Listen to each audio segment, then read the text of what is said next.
Welcome to Muscle Maintenance with InShape Fitness. I am Kim Watkins, the very congested Kim Watkins, and I'm going to be your trainer. You're lucky you're not seeing me face to face today. I have caught a cold, and this workout is intense, so it's going to knock me right out of my sickness. I'm sure you're going to love it. Go ahead and stand up for me. It is time to warm up. This is the hardest workout of the week. It's level 5 workout for this series. And we're starting with the warm-up, walking in place to start. Go ahead and take it up to a jog and add the shoulder press. Really need to get the blood flowing for this very dynamic and somewhat challenging exercise routine you're about to endeavor to complete with me. We'll keep it going though, fairly slowly at first, each of the 30-second segments. Remember, you're going to perfect your move and the form, and then as the 30 seconds builds, you can slowly pick things up or even take a step back to a move on a sort of a lesser difficulty level from earlier in the week if need be. Okay, now let's do the toe touch with the kick, the straight leg kick out to the front, warming up the hamstrings a little bit, warming up those butt cheeks. We're going to do a very intense set of jumping jacks that I call squat jacks. And I stumble with the words because I want to use the term that one of my clients taught me a while ago. They called this workout Old Man in the Woods. I don't really know why, but I guess in some sort of strange way it looks like maybe when you're doing it you look kind of like a gremlin or some sort of character in a kid's fable in Wonderland or something. So you're going to squat down, double shoulder width apart with your legs, and then do your jumping jacks, keeping yourself in the squat the entire time. All right, go ahead and get started with 30 seconds. Keep your back straight, keep your abs engaged. Make sure that your weight is distributed to your heels largely so that you use the back of your legs with the squat. You don't want the quad to absorb all of your body weight, and it will.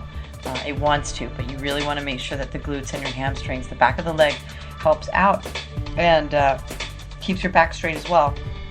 So keep that going, landing lightly on the balls of your feet still, but your weight is kind of in the heel as you squat down, that part of the squat part, and keep it going. Your arms are lifting up, not completely over your head to a touch. You've got a slight bend in your arms. You've got a few more seconds left. Keep it going. You're going to get quite an intense workout in your legs today because the next move is something we call a suicide squat. So if you remember, the second move all week has been a squat, and we incorporated it into the first move this today. But stay in your squat now, or get back into your squat now, because I want you to lower into a squat, hold it there, and then lower yourself down onto your knees. One right knee first, then the left. Then go back to the squat position. Then go back to the knee position. And back to squat. Back to knees. Alternate the leading leg. So sometimes start with your left knee. Sometimes start with your right. Make sure that you have a fairly soft surface so that you don't hurt your knees. But you've got 10 more seconds. So you'll be through this in just a minute. They're called suicide squats, as I say. So you'll remember this for the second set. They're quite intense. And now you've been in a squat for about 75 seconds. All right, 3, 2, stand on up straight. In fact, make sure you're good and straight because we're going to do those stationary, the lateral kicks, stationary today.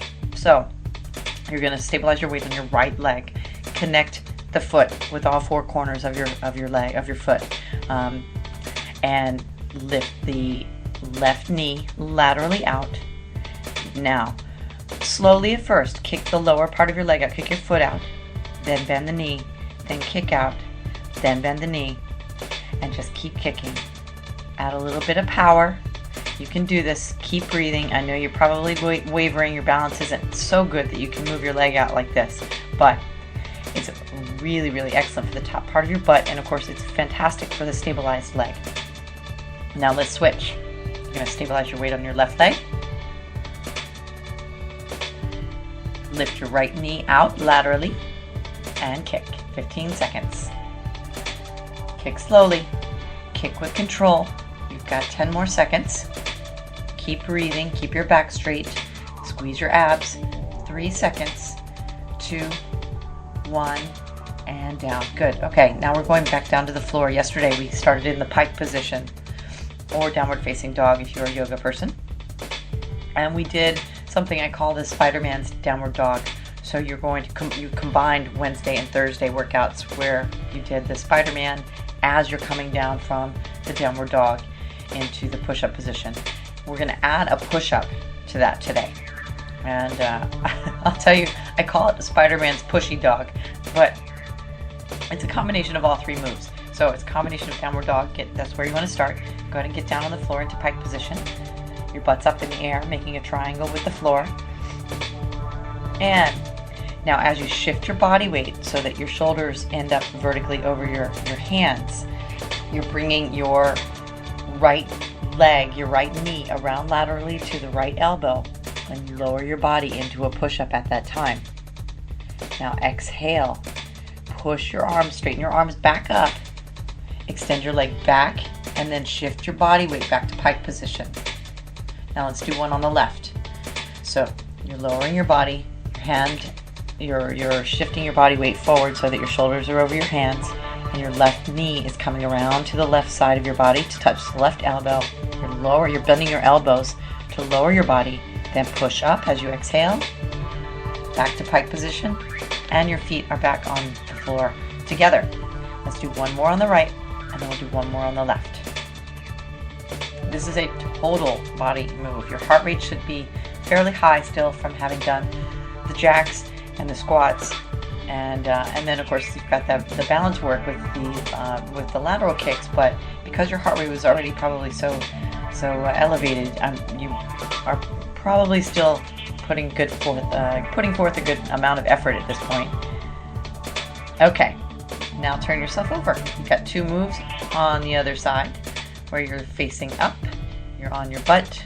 Get yourself into the tabletop position where your hands are underneath your shoulders, your feet are underneath your knees, toes and heels in line. Your weight is distributed in a balanced way between the ball of your feet and the heels of your feet. And you are breathing in through your nose, as long as you're not congested like I am, and out through your mouth. And now you're going to take a deep breath in. As you inhale, lower your butt by straightening your legs and sort of shifting your body weight up underneath your shoulders so that you end up sitting completely upright, and your legs are as straight as they can be.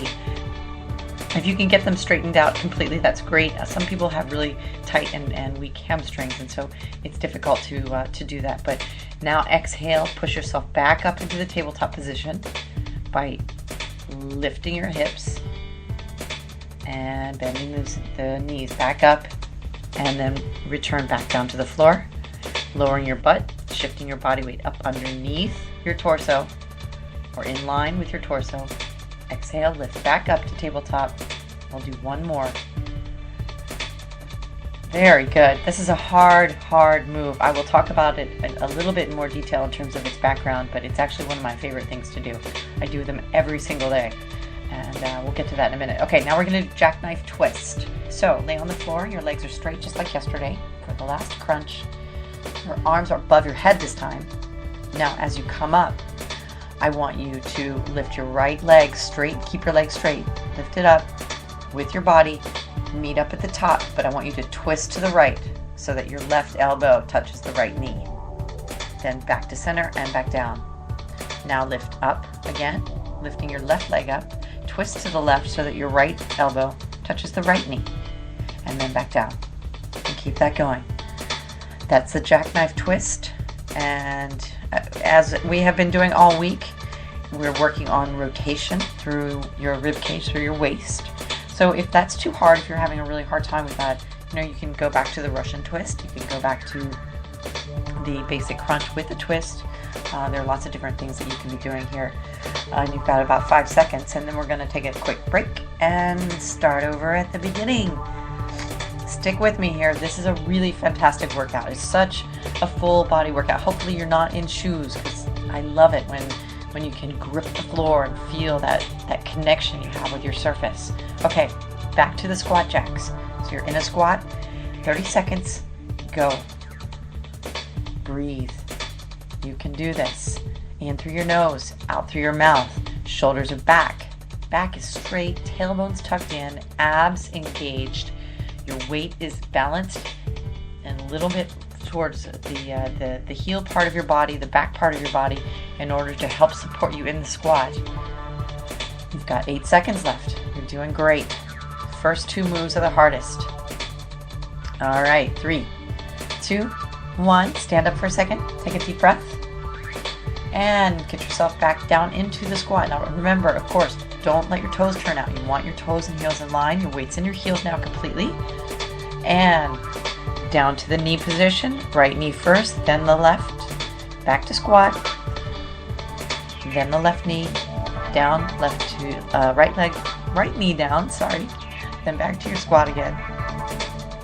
Let's do one more on each side. Right knee, then the left knee, down on the floor. Now you're back to squat, and one more. Finish it up here. Left knee goes down, right knee goes down. Keep breathing. You can do this. Back to squat. Slowly stand back up. Awesome. Very good job.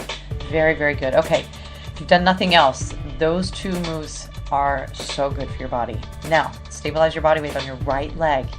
Connect with your floor. Lift the right knee out and kick. 15 seconds. Very good. So I've heard somewhere, I don't know if you pay attention at all to our Facebook page, but we do a lot of work with the Meatless Monday movement. And I've been cooking a recipe each week for, I guess, 3 or 4 months now. And somehow these people got, go ahead and switch legs, by the way. Now you're on your left leg. You're stable on your left leg. Right knee lifts out and kick. These people that are sort of piggybacking on the Meatless Monday movement are calling tomorrow, October 13th, Sweaty Saturday. And if you're laughing, I'm kind of giggling. I'm trying not to laugh too hard about it. It's just so funny. Of course, every Saturday is Sweaty Saturday to me. I generally run, upwards of 20 miles on Saturdays with my running coach team or participate in running events myself. Now let's go down to the pike position for downward dog, the Spider-Man's pushy dog, rather. Excuse my congested nose. And in the pike, now your right knee goes out towards the side and up to the right elbow as you go down into a push-up, then back to pike position, and then continue on the left and alternate. You should be able to do at least 2 on each side, maybe 3 on each side. You've got about 15 seconds left. Anyway, so at In Shape, if you're in New York City and you're out and about on Saturday for Sweaty Saturday up in the park, in the northern quadrant of the park, one of our boot camp instructors, Margot, will be teaching a boot camp at 10 a.m. on Saturday, and you are welcome to join. It's a free day since it's Sweaty Saturday. We decided to make it a freebie, so please join us there if you're around town. Okay, turn yourself over. Let's go to the folding tabletop. And I promised I would mention this again because this move is really important. Remember, you're stabilized now with your hands underneath your shoulders. Your feet are on the floor, shoulder width apart, toes and heels in line, and you make a tabletop with your body and your thigh, right? Now inhale, lower your butt down and rotate it up underneath your torso or in line with your torso. And then exhale, bend the knees and lift the body back up. This is one of the 5 Tibetan rites, and it's performed every day, 21 times by spiritual monks in Tibet, and has been, I guess, done for thousands of years. I was on Dr. Oz recently, and lots of different segments of the population really kind of connect with what this move does, because it works the entire body, but it also opens up the body to the sky. And it feels really awkward at first, but it's so fun to do once you get the strength to do it the right way. Okay, let's finish up with the jackknife twist, and we'll be out of here. You'll be on to your weekend. Maybe make some plans for Sweaty Saturday. If you're around New York City, as they say, our boot camp at 10 a.m. in New York City, 110th Street and 5th Avenue is free. Jackknife twist, go ahead. And we're finishing up there, and next week on Monday we'll have a new series starting with level 1 and our more sort of beginner series, or if you're like me, even on some Monday